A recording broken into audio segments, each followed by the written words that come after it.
Mesdames et messieurs, heureux de vous avoir nombreux devant vos postes téléviseurs, devant vos écrans, vos téléphones, n'importe quel support aux Hollandais de la Bisso, Ngawabino Gloire Bosso Bina Bisarabino que non. Information à temps réel na chaîne Nabino et Sarabino, Nga Sokomone Longinangai, ce qui veut dire qu'il y a du nouveau. Il y a du nouveau, je ne suis pas seul sur ce plateau. Nazana Moko Yabai IDPS. C'est avec lui que tu mets un peu que solo la Magamo Matali politique, il vient mon boyebi état de siège. Ils ont tambola nini moutram topi sa version na ena zalaki pa bato la muka boga ki ndenge balobela ki ndenge balobaki comment état de siège wana eza normalité pona bango bato la muka. Et aujourd'hui je suis avec Papi Kabea moko ya analyste politique ya IDPS avec lui que tu komeka un peu ko analyser mambo belé ba sujet nanga boyebi na lingaka te ko lubango en avance na linga to kota makamu mususu tinde to ya ko vendre na sujet sans plus tarder na ki ko pesa ye mbote. Bonjour mon amboka Papi Kabea. Bonjour, monsieur le journaliste, c'est Petit Peuple. Papi Kabea, boni mboka, boni zoto. Mboka c'est lengi, en tout cas, le gouvernement, c'est que il y a des guerriers. Guerre et bandit. Quand c'est guerre, ça veut dire que non, bon, guerre et bandit. Donc, guerre, ça veut dire quoi? Attaque, place ma bezali. Le gouvernement est au beaucoup. Le premier attaque, il y a un état de siège. Il y a une question, il y a eu il y a motuya ya émission ezali état de siège et yango wana pendate et bandeli ya question wana eza mutuna na ngate kabela parce que o informer ba internaute na biso ake o utaki pa bato la muka pona état de siège ngapena lingida na répondre na mutuna na yeli pour répondre bango si mato kotambola non na sujet na selonga ndenge nazo na bongisi papier na ngala ba question na ngala Papi Kabea où en sommes-nous na makambo nomination ya ba mandataire. Il n'y a pas match. Match c'est cela qui kala malgré tout va teke ba 5 postes. Mais tu es ba teke boy. Mboka oyo za mboka na bino. Depuis époque coloniale, ba teke bo dirigeant mboka oyo. Ils ont la chef coutumier, ils ont la député, et à l'époque ba commissaire du peuple, ba commissaire d'état bo dirigeant mboka oyo. Ba toute représentation est là qui a mboka kaka bino to ki ba chef coutumier lo non. Mais communauté teke umbu exact proximité. Papa, président de la République a nommé ba mandataire et arrêté ko bima pour ba mandataire et ma pour ba ambassadeur et ma pour ba gouverneur et bima pour ba poste msotikali boza la calme bilo relier ezebele ba servir mutunyo surtout ils ont ba tikité de autant ba zotombuka bongo ozo banga bangote to banga la bonani projet mon chef coutumier lobi azo reconnaître le chef de l'état Fachi Béton pour ceux qui autorité locale à reconnaître autorité ou type na Bible toute autorité vient de Dieu. Il y a une autorité étatique, autorité traditionnelle. Azo reconnaître autorité étatique. Donc il y a plus match. Ba chef coutumier nyon surtout ba 4, ba Benzale, ba Martina nini, ba tout ba reconnaître que na kati ya mboka na biso, ba c'est même Martin Fayulu. Oui, okoganga no koloba mais mokonzi ya mboka. Soki déjà ba introniser ba PCNZ na bango wana, ba bengo soki nzeta bo pai. So mokonzi mboka simbi yango yeba atomati okiti wana biso pe bato na biso basa na kati. Donc pour la autorité à l'état tout ce boss déjà Martin Fayulu abosa na akela na ba combat mususu waza na besoin na ba village qui kuta ke tshela ba maina courant bazangi mais pour la autorité en mboka to bi ke chef moko Félix Antoine Tshisekedi de Chilombo pour la membre gouvernement côté c'est ba warrior il y a pas match parce que il y a que une semaine ba investir ba on le passé autoninga makambu ya gouvernement makambu ya ba nomination qu'est-ce qui fait que non à chaque nomination à chaque nini makambu ba tu misusu ba se plaignera kaka est-ce que vous aurez précaution te au salba makambu na en avance ba biso ne toza malamu na mutia malamu na tanga kabila yo ko bisa kabila pone oche ba tekete papa c'est plein de régime c'est ça régime ba civil ba internaute motuna tuninga za motuna mona okela mona seke parce que pas kabila na régime passé yoko sa kabila pone oche batekete ezamba moke na fausse commune parce que biso to ça ba civil to ça ba démocrate yango to so ndima ba question na bango okemba mona fausse commune oui parce que yaza ki soda I say oui j'accepte beaucoup votre regard la poko OK tata fausse commune pour ça to la musa ba fausse commune to kuta ba squelette ba tebele d'ailleurs ba to découvrir na ndako ya Jadida général Jadida wana ba kuté bembe et mikuwa ya na chauffeur bazana bakuti on a kati na kati na kolandako bazui kwa babina ba confirmer ya bazana te me ba ke na spectrogrammatie na tete mo ba teza pona mikuwa ba ke batala mikuwa na so ba vérifier que ça yango ba confirmer liwa ya bazana on comprend donc c'est pour vous dire biso tout ça un civil et puis tout ça ba dikando bino bo bidikando dikando mo na kina lo la vérité y a un moni mambo est on a to tcheli baya parce que to limite bande kona biso est ba kufa pour makila eux ça bande kona est ça peut pas la biso bata kabia ozo ramasser tout ngana tunyo question concernant makambu ya pourquoi ibota akaba mbuto et bon parce que motema malamu ya Fachi ça motema munene pe motema malamu parce que nana monate na régime passé ba tché mutote ba comment ba oh bona bo kunezaka oui j'accepte et une église amen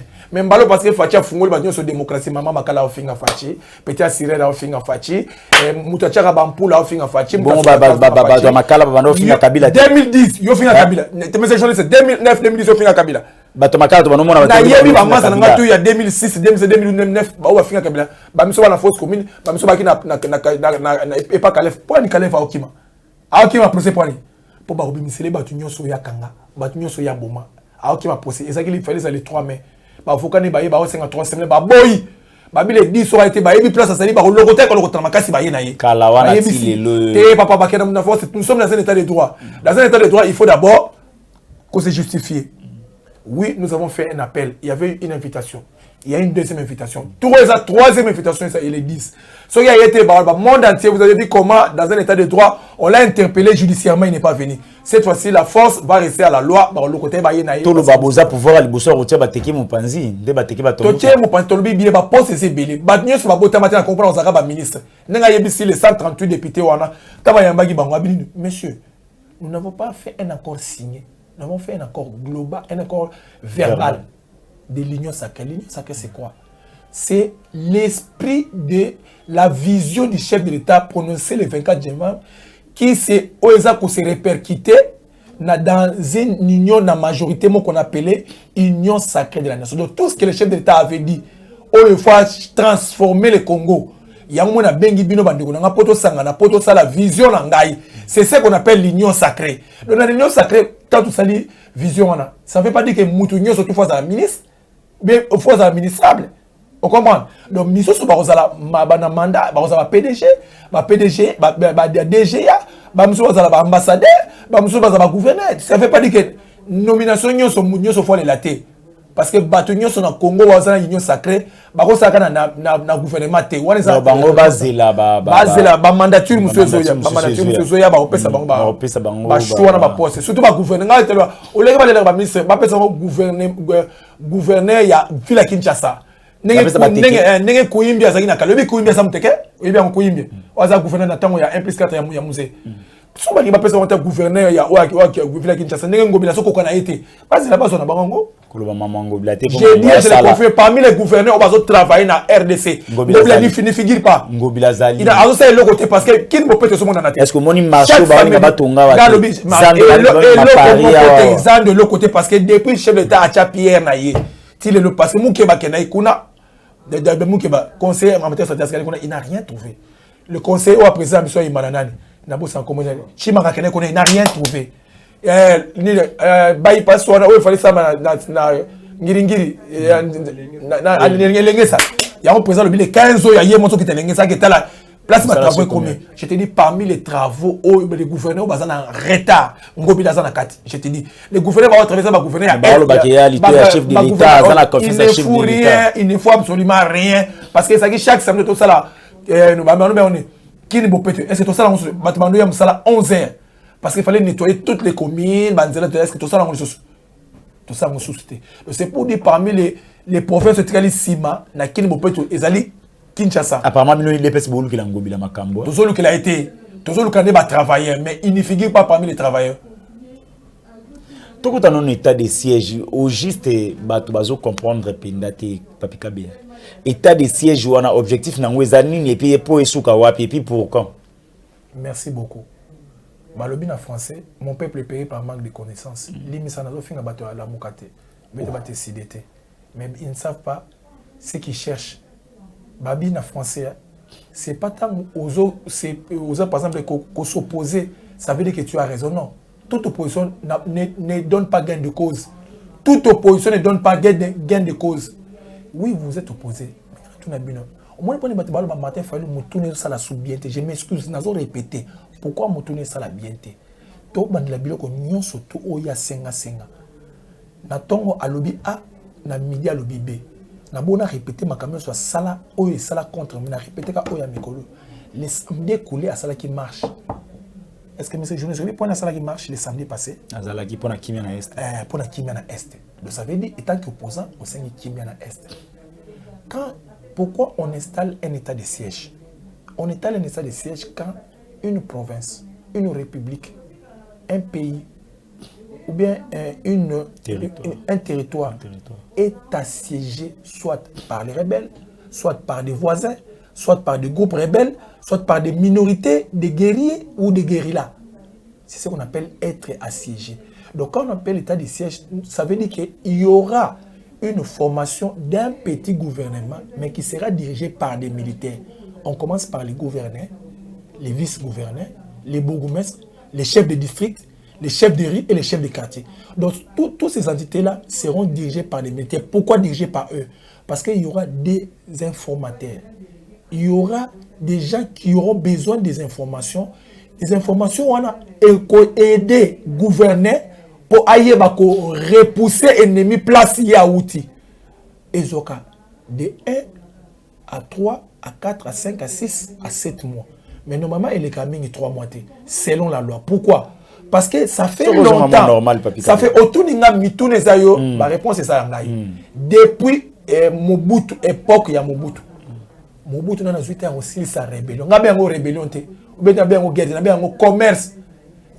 Tous ces organismes internationaux, que ce soit les PNUD, les PAM, les Fonds de Division, etc. etc. Tout le monde a un organisme. Pourquoi? Ce sont les grands commerçants. Ça a des armes, des tennis, des munitions, des ravitaillements dans Bongo. Vivre frais ou bien vivre donner à des hôpitaux dans l'école. Pourquoi? Animateur, il y a la rébellion, la guerre de l'Est. La guerre de l'Est, avec ces grands présidents des États-Unis, des Angleterre, c'est tous ces grands animateurs, lobbying, au pouvoir. Ça a une sous-forme, il y a lobbying, les anciens présidents et les anciens dirigeants. Parce qu'à l'Est, il y a toutes sortes de minéraux. Donc, pour Nabango, avec leur argent, les finances et leur appui logistique en matière militaire, il y a des gens qui sont les Américains. Comme nous parrainons la République démocratique du Congo, tous à cette fois-ci, guerre même pas 100%, mais 80% faut là. Nous allons premièrement dénicher qui sont les instigateurs. Les instigateurs, c'est qui? Bato appelle Saka. Moto, ils ont chaque jour. Donc, Fatima, on a fait des signes Simbater. Mais pas à 100%. Mais le quoi, nous allons collaborer. Tout pays a collaboré. Que ce soit Brazza Ngambo. Ça soit à l'équipe. Parce que collaborateurs sont français. Bandimi. Baïbi que Elf, et parce qu'avec le pétrole du Congo, Elf a toujours les colos. Collaborer. Comme Bisso. Tous ces pays ont collaboré à l'époque dans Mobutu, américain. Mais depuis Laurent Désiré Kabila, il y a Raïs. Bazaki va collaborer notre négociation bien dans l'américain. Mais cette fois-ci, le Congo a eu une relation primordiale avec les États-Unis. Les États-Unis sont des Européens. À Pession à gauche, l'homme à droite, à Botolitane, Basali président Tchad. Quand on a fait pouvoir, ça la coup d'État. Mais le bassin moi l'univers ça la les États-Unis les États-Unis sont à PCO. Nzambe Karago. Si Mukolo au conseil ça va mandat na yonde à retirer yo. Mobutu keneti na combien d'années? Monsieur journaliste 32 ans. Pourquoi? Abando respecter makamba meki manosala. Donc biso ko to respecter makamba américain. Nous vous promettons avant octobre bana bazon à rentrer scolaire. Guerre wana na est et ko diminuer à 75%. Je suis sûr et certain parce que nous avons beaucoup de collaborateurs. Nous avons les instructeurs. Le minimum na case na bino na maele na bino ya pouvoir. Bobo sala te tumba ni limo faut ka collaborateur. To yesika. Ayesika na présidence. 3 ans déjà sika. Aye 3 ans na sali 3 ans. Bozo ke de 3 ans. Bozo ke de 3 ans. Bonde et chacun on sur 2 ans na 5 mois. Na ebiso na 2 ans 5 mois o etikali na biso et 2 ans na 8 mois 7 mois etikali biso. On fera beaucoup d'histoires monsieur journaliste. Moi je vous promets que tant pour rentrer scolaire en Baloise en octobre. Bino promesse. Ah, ton promesse mais on commence déjà. Parce que tout ça, ton lika état de siège et personne liboma. Ton nommé va gouverner et personne liboma. On a bino nyoso tout au facha au sale sara mabe. Ya to 5 na bino la mukabo tala na biso na miso. Bolobi lobi mingi to yoki bino. Le collabo ba sans effectiste. Est-ce que tu me comprends maman sans effectiste? Boko ke na ba BBC. Na ba CNN, na ba la voix de l'Amérique. na Afrique 24 bolobi et fait aux alatés mais biso boze la biso aussi sa mandat ndé boko ça la biso rapport na bilan qu'est-ce qu'on a fait de 5 ans mais comme nos 5 ans qu'on quitte soyez patient vous avez eu à travailler avec Kabila boko ka été bo démissionner mais Kabila sali 18 ans na mboka oyo a pesi bino na muka bilan na il vous a donné votre bilan il ne vous a pas donné de bilan mais biso c'est là dans 5 ans on vous fera le bilan qu'est-ce qu'on a fait qu'est-ce qu'on a pas fait dans ces pays mais en ce jour botika biso to ça l'état de siège. Comme ils sont montés dans Souka, et qu'est-ce qu'on a fait de l'état de siège? Mais vous avez pour nous donner des leçons, vous avez mal agi, vous avez mal fait. Soyez patient, monsieur journaliste, soyez patient. Qui m'y aussi le temps que non lipa oui zalaki na nini lipe comme pour toi lipa ton des fois lipa oui ça fait savon il faut comme savon il y a mis ça to 500 francs l'époque à Kabila lelo savon comme moko 500 francs lelo zon papika bien sûr zon vanda buye ko zala malam lelo et comme moko et puis maki lik ezaki 100 francs lik comme 500 francs 700 francs Mobutu 1000 francs lipa et maki en tout cas papika bien habité mboka avant-il moi beaucoup de zawana au moins si moi bazo timba téléphone à tuna ba pese numéro à Kabila soki Kabila kozo ngapoya okufa bani bazo lia nini et puis likolo ba makamba bongo bino boya obetela bato tolo que non promesse sur promesse donc bozo continuer ka ko promettre bato en étant au pouvoir bozo continuer ka ko promettre bato c'est ça ma question. Bah internet nous sommes la réponse na repé sabine. Non. Oui. Bah internet nous sommes kanga date ya lelo ngai papi ka be abino. Na sabino pourquoi nzala oyo ezana Congo. Nzala oyo ce n'est pas Félix Antoine Tshisekedi Tshilombo. Il y a le coron l'Emsoulimi Sanga. Bakino et Belé n'habite que journaliste senso. Au moins là-bas on bazol bamé batanga classité. Ba comprendre difficilement. N'a expliqué bien pourquoi il y a cette crise. Bobo sani que il y a le coronavirus. Le coronavirus c'est quoi? C'est une maladie et attaqué monde entier. Ba voiture auto banomono tote kana Congo et nous au Japon. Ezaki na main d'œuvre.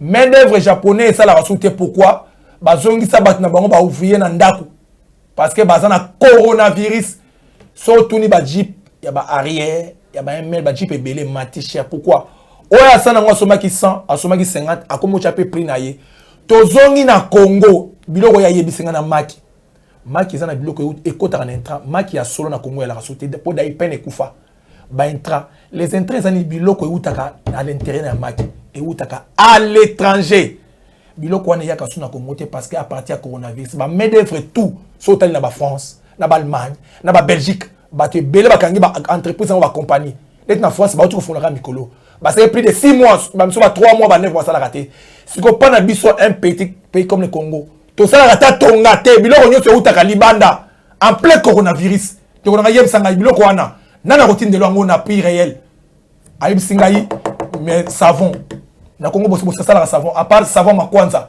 savon tono ça la kala makwanza sur bilamba ba savon nyoso ça ba savon importé ba bien on ba intra ba biloko ko takata bien on ba intra biloko spécial et uta toujours na Paris et uta Hong Kong et uta Madagascar et uta Paraguay so ya na avion nini et uta na main d'œuvre nini parce que so tali ba pays na nyoso tout la plupart ya 70% ba pays on a ba tout main d'œuvre ba ça na congé ba na ndaku. Parce qu'on leur a dit restez chez vous pour le coronavirus. Échec n'a pas tu as posé une question. Il y a une réponse. Toutes les économies du monde, pas du monde mais d'Afrique, sont que même na Brazza. Oui, au coup de biloko monsieur Bando Sala et ça la sauté. OK na Gabon, même biloko. OK, pas na biso le monsieur qui est passé au baba ngaye. L'autorité morale qui est un étranger. Tamwazala ki wana. Qu'est-ce qu'il a fait de bon? Bilani na attiré pour na biso peuple. Mon budget ni attiré pour na attiré budget pour na institution présidence de la République mais pour la République démocratique du Congo quel budget y attiré 0 munduki faut ni maman ba tu fachi beaucoup benga fachi Airways atamboli 37 pays pour un fils que oya mukaza nango na ndenga bimisi système yom to bien monate o siko aye na mambo état de droit papa à Bombagion parce que il travaille avec des loups babina français quand tu manges avec le diable il faut avoir une longue fourchette. Il fallait 2 ans pour dégager bateau au balingi ba congolais parce que la plupart bateau on a travaillé na fachi wana la plupart ba na double nationalité bana na mokonzi na bango autorité morale ba ki ba étranger parce que le étranger ko linga yo mona mboka te Il y a un bafoué qui pendant 2 ans, il y a un chef de l'État bien dit. J'ai été humilié. Pourquoi? Tous les actions pour le peuple et tout ça. Je ne vais pas dire qu'il faut un souci à Komote. Le monde est Alonso. Babim ça 204 millions. Ils n'ont rien fait. Ils n'ont pas de prémisse à Bango à Longaki. À comme les Kangalo, Assis Moutabi, Mama Kena, Mama, Baliande Bongo Boy, n'a pas il est pas ses raisons. Mais Fatia Zuka Bukangalonzo na Mouké, Asali Mouké Massango Yaminene. Mais qu'est-ce qui manque? Medève. Autour de la justifier. N'a pas dit qu'on répondre. Les alliés chèques tous les économies du monde est parti parce que le coronavirus a sali que l'économie n'a pas entreprise et ça la sous-souté parce que ceux qui battent la misala va contaminer tout le monde. Ça veut dire que nous aussi en Afrique, on exporte à l'autre côté. On importe des bilots à l'étranger. Parce que y a un pays à l'étranger à obtenir le bloc facilement pendant qu'il pas naillé et l'eau zaté. C'est pour ça que bloc comment qui à la hausse et matricolo. Mais ça veut pas dire que tout coup fanayango. Il y a un fait ça que le gouvernement de warrior. Warrior c'est quoi ba guerrier. Ba on va renverser situation oyo. Ne peut pas vaccin et commis na katamboka vaccin yé. Batmani ba volonté ba comme ni ma vaccin. Yozu. Mais ko ya ngana kozango. Na bisi côté na kozango. J'ai des projets ya kozango d'ici 2 ou 3 semaines ou 1 mois na kozango. Mais on a secret na ngeta liote, on a secret santé médicale na tant que analyste politique. Mais bana mboka.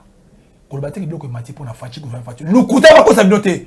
Tout ce qui se passe ici, ça se passe dans le monde entier. Mais en même temps qu'en Europe, bah, ça plus civilisé que qu'en Asie. Qu'est-ce qu'il fait? Mais en Afrique, il fait parce qu'il fallait acheter un gouvernement.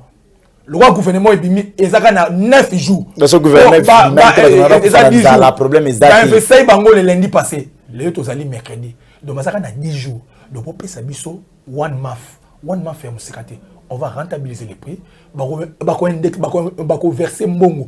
Un trésor public, verser mon économie. Pour l'économie, à ça, pour tout le monde, lobby social, à 100%. Même à 45, 50, 60%. Tout le monde a vraiment les réalités, il y a palpabilité, il y a gouvernement, il y a warrior ou il y a fachi. Ça ne veut pas dire que parce que le mati fachi a gagné beaucoup, non. Mais le gouvernement est bimi, tout bêti beaucoup. Parce que bon, on a ouvert, mais bon, le bâti qui bloque sur tout mati, c'est parce que fachi a cocaté. Non! Économie mondiale, économie mondiale, non. Pourquoi vous m'avez dit que Abandon Tchabakal. Et ils ont travaillé il n'y a même pas une semaine. Il n'a que 2 jours. Moi, nous a 10 jours, on le laisse à Foufou. Un petit peu plus. Moi, on a 10 jours, on le laisse à Foufou. Bilan, la binoto bando compter en onde siko. Ah, donc bino bozali bat o balo bagami o ko fait le balo bien. Mando pese mutu 5 ans, à ça na 2 ans demi yambo ni sa bilan. Bon, c'est la 5 ans pour 5 ans. Non, monsieur. Katikati ya mandat de Kango bato va se retrouver. Katikati ya mandat va se retrouver. Il faut pas se retrouver la ligne. Base la 5 ans mandat. Il y a bien les peuples d'abord. Non. Il a été buté. Na cohésion au basala kinango. Na ba sorcier. Le col à Longoli va sorcier à Tigali Yemoko. Bopé ça est à la 3 ans Tikali. Bon, on a la réalité. Il y a n'enge gouvernance, il y a mon quoi. Et ça n'a pas payé surtout. Mais bon, peut-être que Abaniga, si on a une semaine, personne ne se bilan. Non, monsieur le journaliste, là, moi, je ne peux pas accepter. Même au Roloba, italien, mais on a pas que. Botel la fashion à PC. Donc, comme na gouvernement m'en fout. Comme na monde m'en fout. Le peuple a au sala nini, a souffrir état libinoti. Le gouvernement bani 100 jours.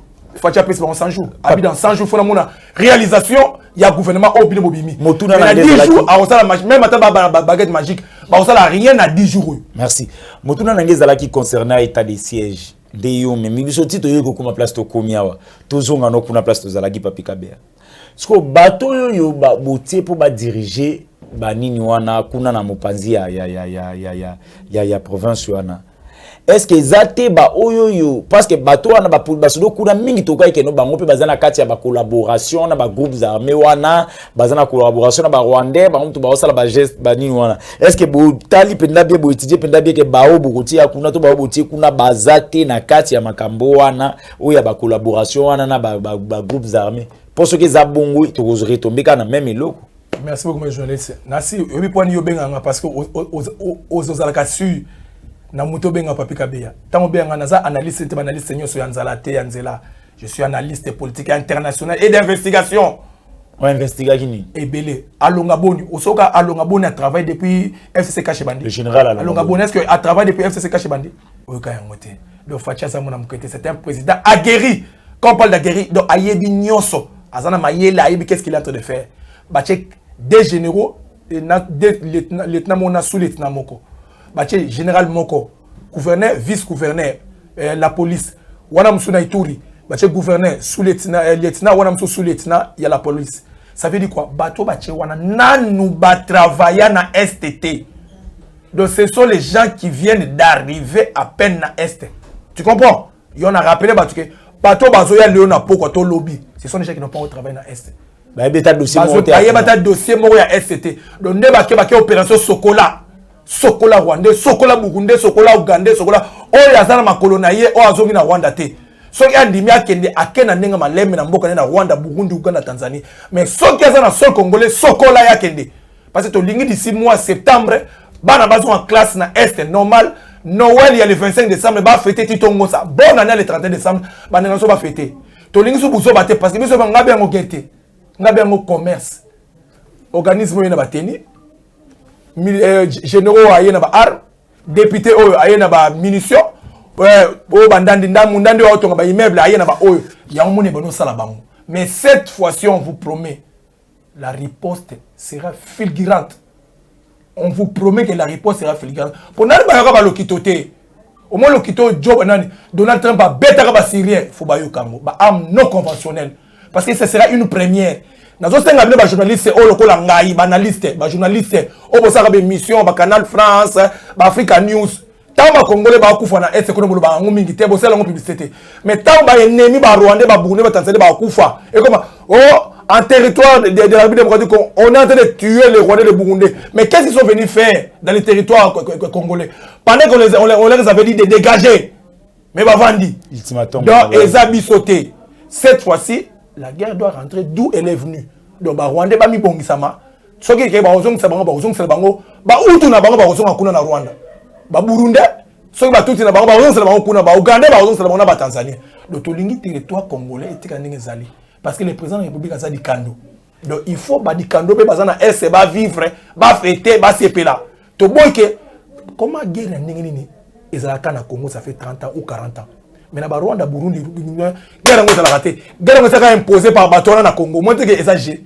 donc Fachi Beton alinga sili sa rébellion guerre wana et si la libéla atteint c'est la 100% mais 80% to ka suma solo wana te ya on to biso na état de siège to senga na bina na ba petit na biso lo chateau bano cha mutema bakangi na ba malette de na ba malette satellitaire Sony petit box biso Sony eza faute na bino te bino bokongo akize batutu analyse d'investigation na ba image mo na pecha na azoloba ya lusha nani apesa ki malette diplomatique na oyelo ngo ngana za ba analyse nzele ya papa mbate mais c'est journaliste. Je suis un analyste international d'investigation. Ce monde va s'engager parce que il a une tête irréfléchie et il est à l'investissement, il est à l'investigation. On comprend, monsieur le journaliste. Donc on vous promet que dans cet état de siège, Tolingi dans biso to 5 à 3 mois, n'est constitutionnellement y aller. Mais ce qui repousse à biso 6 mois 9 mois, c'est pour que le territoire de l'Est, territoire de l'Est soit éthique, fraîche, propre, lavé, ne connaissons surtout dans la classe, en classe en octobre, calmement. Bazonga calmement, Papika Béa, Tozo Kende na Souka émission na biso. C'est pourquoi je vous dis souvent que non, vous s'abonner pour que non, tout continuer, misala na biso, tout ça la ngone esengo. Papika Béa, na mokuse Willy Bakonga, tango yoyo kike ba condamné 3 ans au Sekini. Non, c'est comme si on la question. On dirait qu'au Kangama Moninga et yo sepeli. Lorsque ça brille chez les voisins et yo sepela. On ne fait pas la fête lorsque ça brille chez les voisins. Non, on a sisi mutuna ngate yo baligo sekana esengo papikabe. Oyebi point na sekité. O sekini ni kasi yebisa ba. Sili sa mutuna na yo. Mutuna na nga ngo wana tango yo bakangi kabe ya 3 ans. Okata yo te. Tango bakangi 3 ans yo. Na seki pona ni to saka no émission na Sozacom. Mutumo azaki pemela lo banini akoya te atikali kuna libela akoyelo ko mote na yebsa ko nina na etando iketo zanga ngabi lokola président azali président ya Union africaine au nom de l'Union africaine bakonga koya même s'il est américain akoya ayato ayate azana ndako ya ngeleto zanda ko ngelete na to répondre parce que ça na émission na nzela peuple azomona émission ba Bakangi bengi nga ba singa papi to sepele mi émission le lendemain bakangi bakonga ba zuye na baraza ba yenaye c'est pour dire ngana sana esengo na été parce que tous en état de droit o inasi o zona sketch o ba sala mikolo ba comédien nyonso ba laxine ndenge ba sai ba yiba ki ba ona isobe ba laxine ba kena tribunal na ndé tribunal zo condamner bango c'est un exemple babi ba musicien ba ça ba éducateurs sociaux na tcheba au pluriel ba so lax exemple quand tu voles dans un état de droit soit ceux qui ont d'accord ezali makala mais na se plaque na inspecteur ya finance Jules Alingete à lobby faut pas celle bango ba voleur en costume hein ba colonel en costume faut pas celle bango prison na bango na mangengenge au lieu que ba ça la confondre na makala parce que makala ce sont des gens normaux ba yibi ya mukime bango ba tambong mais bazo yiba donc c'est pour vous dire ba bi pe ba dossier sécurité on a un dossier à transfert au moins dans dossier à partir à Brazza mon papa a eu 3 ans mon a eu 6 mois mais tant ba na dossier ya gratuité de l'enseignement le cas l'état mutakosala masolana et puis toyoki n'habite na confirmer toyoki ba maman va se plaindre que bana ba za violer bana ba 3e des humanités tina 5e des humanités wana ni maman toyoki ah bon c'est toyoki ma maman va saler plainte commune à l'école na Sévigné nyonso bana ba sombele banga le bien na le bien toyoki il paraît toyoki qui a sombele ba téléphone bana ba 3e des humanités na 5e a sombele la bango bana mike a violer maman ba preuve bakena la kisana parquet ba sale plainte commune wana toyoki yana bi so que ça bon moté ah c'est bien mais so ça bon et ça n'a pas en pour et comme 3 dossiers ngana ça na ça contre-été mais dans un état de droit quand tu voles c'est la prison dans un état de droit mon frère so les état de droit ils qui partagent nenga yibini ngona akati mon mtazu parti nenga régime passé là qui c'était un partage des gâteaux dit j'ai pris un peu 20 millions je t'ai gardé 7 millions. Toi, je t'ai gardé 6 millions. Mais nous sommes dans un régime, pas de partage de pouvoir, dans un régime qui a un état de droit, dans un régime qui doit respecter les peuples. Mais les peuples, il n'y a pas une semaine. Le pouvoir qui regarde le peuple, le pouvoir de guérir n'a recommencé qu'il y a une semaine. Le pouvoir d'antan, c'était un pouvoir de travail avec le diable. Donc, qui ne regardait pas les peuples, qui ne regardait que les poches des gens, des politiciens. Mais cette fois-ci, le gouvernement d'aujourd'hui, c'est un gouvernement qui regarde le gouvernement du peuple. Donc, pour moi, dans un état de droit, na te kombo na yete mais ceux qui ont yibi oza mukangemi nazo souhaiter malheur na yete mais ceux qui l'état moun kaza innocent ba bimisa ye mais ceux qui aza pour quelque chose il faut subir peine na ye information bimisi il paraîtrait wana et ça nga passe na motema papika be to suki merci na ningo répondre à l'invitation na bambote na pesio merci bato ba Holanda yo pesa ba mbote ba bele ba benga dernièrement à propos na yo Ozala ba fan na poto hein. C'est pour te dire ba fan na balanda ngate pona munoko na balanda ce qu'il y a dans ma tête. Ba be ngo matière grise. Na ko ba ça émission na papika be ya Mobutu sans blague. Matière grise, c'est la matière grise. Bande ko na ba balanda nga siko ba internaute na ngai na Belgique, papi na Suisse, papi Likolo. Na Belgique, Claudie Tandaye. Na Canada, Eric Mbia Kalala. Olivier Mazembe Kalala. Fifi Kalala. Fatou Kone. Ba ça tellement épelé. Mais bande ko na ngai. Maintenant, je crois que je suis mbote. Maintenant, je suis bino. Batoya, diaspora, oboza éparpillé dans le monde entier. Bo sont un chef de l'État place Bozali. Ko sont un chef de l'État ko ya na Congo. Oui, ko ya na Congo pesa bien. Ko ya pesa projet. Mais place Yozali, ça là est loko mo pour la République démocratique du Congo. Et ça là ozo sont un chef de l'État. Na ba projet na ye, na vision na ye ya union sacrée. Bino bato États-Unis, bato ya Canada. Surtout bino bato ya Belgique na France. Boti que ma baba discussion à coin na Matongé na Château Rouge mais bo son chef de l'état na ben fort bino boko sala boko son chef de l'état lobi boko mona Congo na biso oyo e kende liboso e le kaba pays na kala bana benga so Congo mani pona nini ezaka pona guerre te pona mutu babi ke Zaïrois c'est un homme très intelligent un homme très attentif et très courageux et très prêt ça va papika be abayoki Sengape Bokechu a soutenu le chef de l'état Bokechu soit bon ayebi alandanga chaque fois ndekone mo abenga la fois passée alandanga ayebi makono sala Bokechu alandanga parce que à ça déjà retour ya émission monga na sala ayebi azolandanga ayebi canaliste politique papika beya nga ayebi nga na émission te ayebi vie passée na nga parce que nga za na vie passée na yolo na za vie passée na limete na vie passée na matete comme on a nga bimisi yango au mon avis passé na bimi mais babi les choses passées restent les choses passées ce que batu bayebi na komba papi fanu mais ce qu'on a na komba papi kabeya c'est comment yo so sengi Bokechu sala ngoma mbolo mais oui parce que Bokechu déjà ayebanga parce que tout ça une émission na Congo Miki na Congo Hollywood soutenir chef de l'état mais ce qui est dans la position est allié mais je crois les ressources na liboso ya no senga onga na yebi bokechu abano senga Fatia Kabonana Kabila ya no benga Kabila nani komune Kanambe Fatia Kabwana Kanambe politiquement Fatia Kabwana Kanambe ça veut dire toutes les institutions sont comment dirigées par Fatia Beton mais sur le conseil qui Fatia Saliamo na peut-être on est contre Fatia sur ça le problème na mususu au est allié mon individuel chef d'état italien mais sur le plan politique Fatia Kabwana Kanambe oya bando benga Kanambe mais bien tu dis qu'aujourd'hui Kabila est protégé par le chef de l'état Félix Antoine Tshisekedi Tshilombo mais politiquement parlant c'est Fatia qui dirige le Congo seul. Même pas à 100%, mais à 89%, 90%, c'est Fatia qui dirige seul le Congo de la République démocratique du Congo.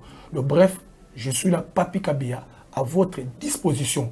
Ce que vous avez mis surtout les missions, une mission de Nasa Mikolo Bandeko. Vous avez une mission par Israël. Donc, vous avez un petit peuple. Bon, mon avis, on va calibrer, on va préparer pour Nabino. Merci beaucoup. Mon numéro est à 081 21 921 76. Je recommence, plus 243. 81 21 921 76. Là, ils ont le numéro WhatsApp. Donc, si vous avez au bengi malamoko au joangai moko personnellement gloire bosobe to kutani prochainement na pesi mobutu merci pour yimtazana si ma caméra to kutani prochainement ciao c'est